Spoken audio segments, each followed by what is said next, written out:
Charan. I am doing M.Pharm Pharmacology. Today I am going to discuss about what is pharmacology and why we need pharmacology and what is the importance of pharmacology in the medicine field and definition of pharmacology. Okay, let's see.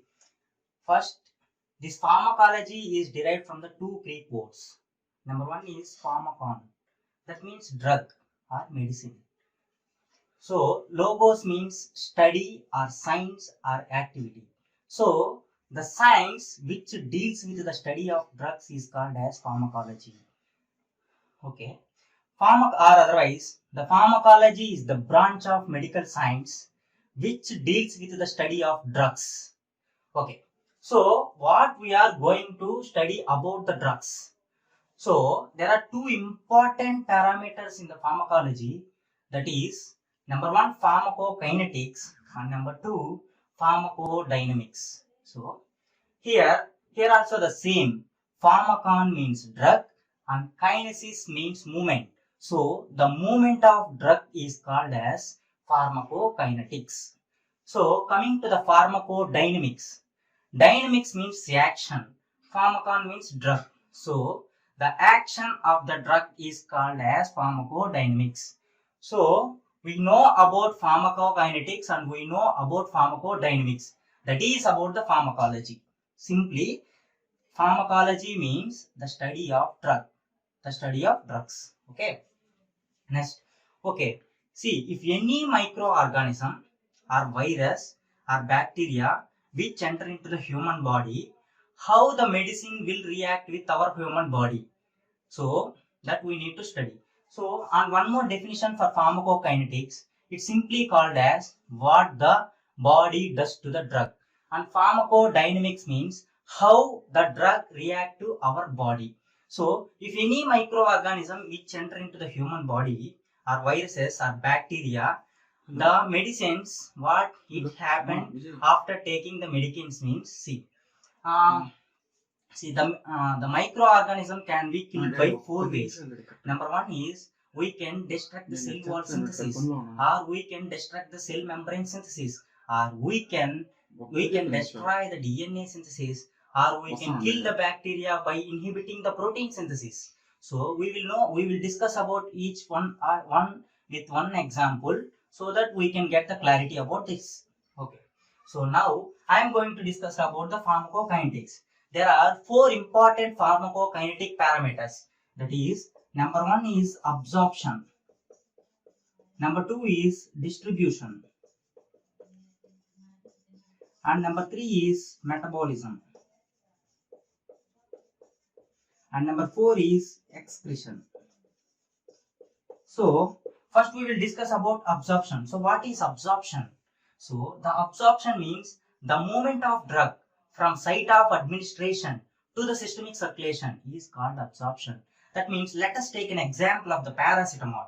So, the paracetamol tablet we are taking by mouth and it reaches to the systemic circulation. So, the movement of drug from site of administration, that means mouth, to the systemic circulation is called as absorption. See here, the movement is common. The movement from the mouth to systemic circulation, the movement of the drug is occurring. So it is called as pharmacokinetics. Okay. So the next parameter is distribution. So what is distribution means?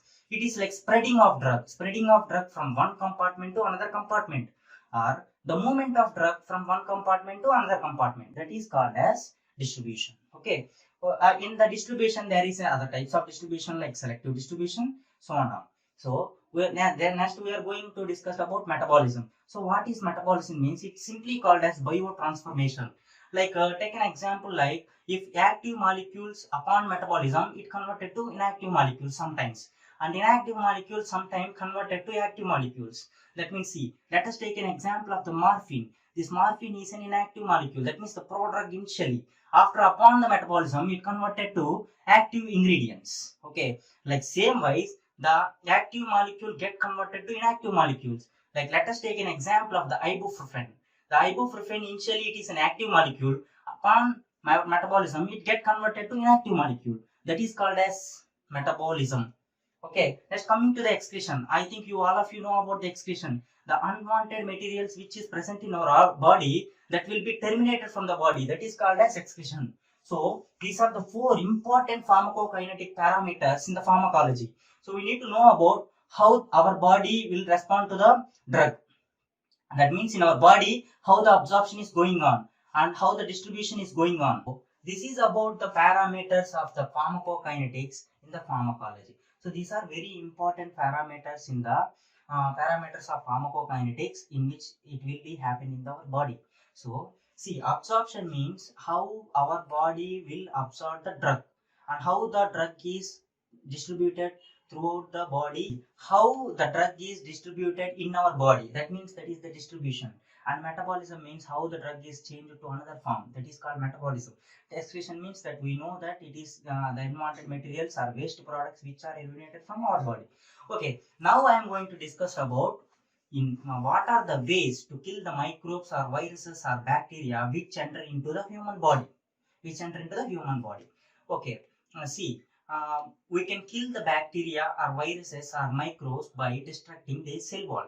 Let us take an example of the anti-tubercular drugs. See, it is very hard to remember all the classification of the drugs. So we can use the codes for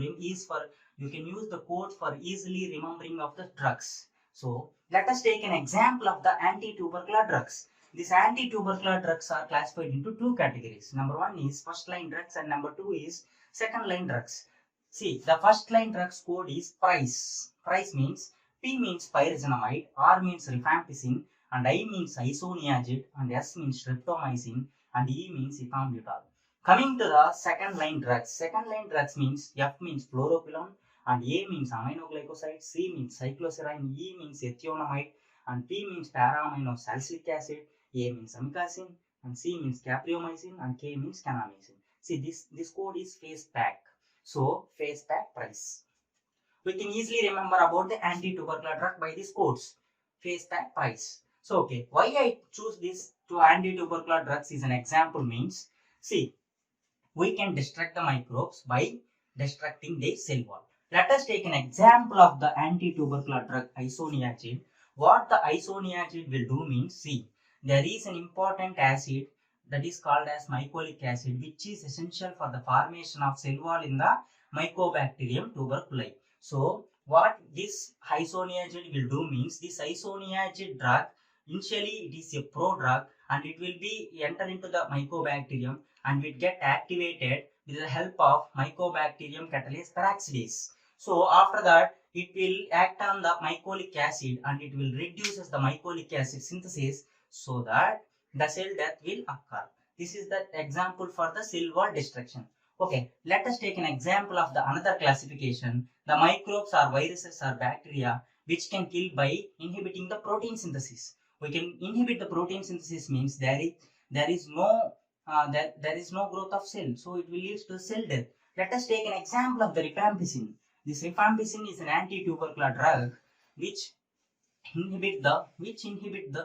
is binding to the DNA dependent RNA structure so that it leads to the decrease of protein synthesis so that the cell death will occur. So let us take an example of another classification of the drug, fluoroquinolones, which inhibit the DNA synthesis. See, what these fluoroquinolones will do means, it will directly act on the DNA gyrase enzyme. This DNA gyrase enzyme, which is essential for the DNA replication, and also it will prevent the excessive supercoiling of DNA. So these drugs is perfect example for the destruction of DNA synthesis. This is about the anti-tubercular drugs.